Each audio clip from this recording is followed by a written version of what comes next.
pastors want money, they turn to members.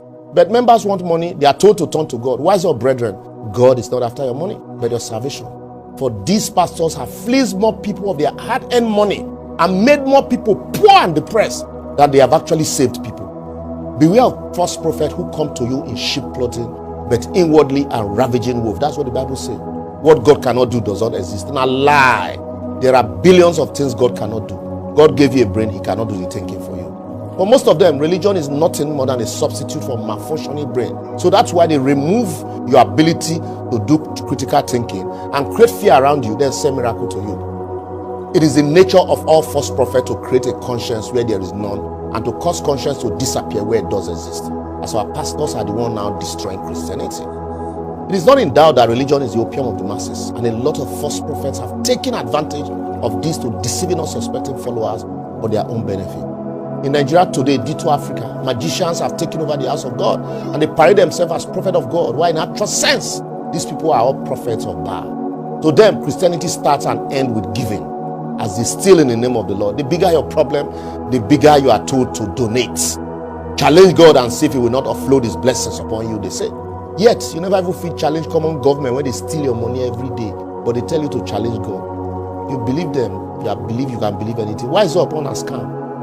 So that's why they remove your ability to do critical thinking and create fear around you, then send miracle to you. That fear, the key that unlocks the pocket of the rich and the poor and gullible. They tell you, even though I walk through the valley of the shadow of death, I will fear no evil, but the Lord is with me. Yet they drive around with bulletproof cars and number of mobile police enough to form a battalion, as they frighten you not to give to the poor woman in the village who they claim is a witch, that will take your gift to coven and tie your destiny.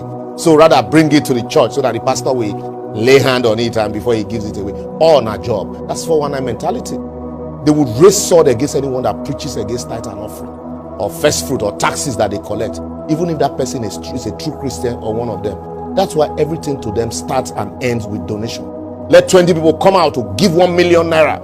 After that 1 million, they will still reach 100 naira and 5 naira, stealing from both the rich and the poor. They are quick to shout Malachi 3:10. But we never pointed to Deuteronomy 14:22-29, where the law of tithing was actually established and you were instructed to eat your tithe.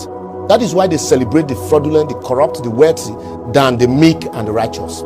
They claim to be modern day Levi, but they forget that Levi is a tribe in Israel and yet are not a calling. So show me a Levi and I will give you my tithe. So why they don't call you into Tinubu or Bill Gates or Elon Musk family? Only thief masquerading as chief. Instead of a place of worship, they have turned the church into a gathering where the best of cars, clothing, and materialistic things are showcased. Comic relief are entertained because of the hollowness and lack of godliness in these places.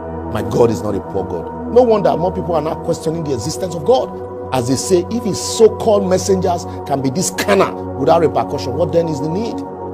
Some of the pastors claim to even drink tea with God and stop natural weather in foreign countries for more. Yet they no fit even stop the scorching sun that is burning people here even when light no day. Some claim to raise more people from the dead, yet bad roads and non-availability of infrastructure is killing their church members daily, and they never fit even raise them. Be church members, they forbid to raise from the dead.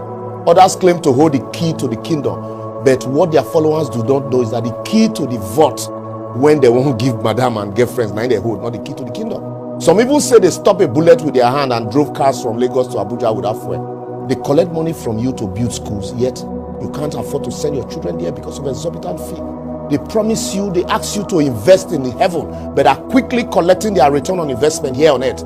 They tell you all sorts of lies in the name of God. And rather than lead people to God, they are actually chasing people away from God, while the few credible ones in church are silent because of mob criticism. Even motivational speakers today call themselves pastors too, as more people are calling God instead of God calling them.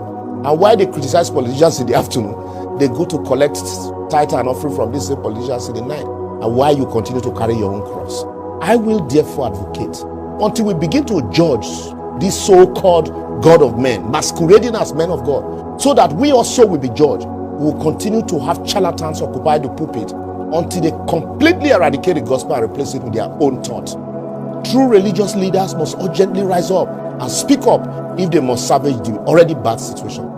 To return to higher standard of living, the church, CAN, PFN, and all other associations must abandon this so-called prophet and seek new leaders of their own choosing. The government on its own owe it a duty to the society to create sanity and must establish laws to limit the proliferation of religious centers, all in the name of winning souls, while they are actually destroying souls.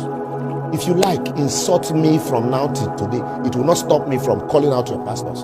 So, well, let me listen to your insults on our comment section.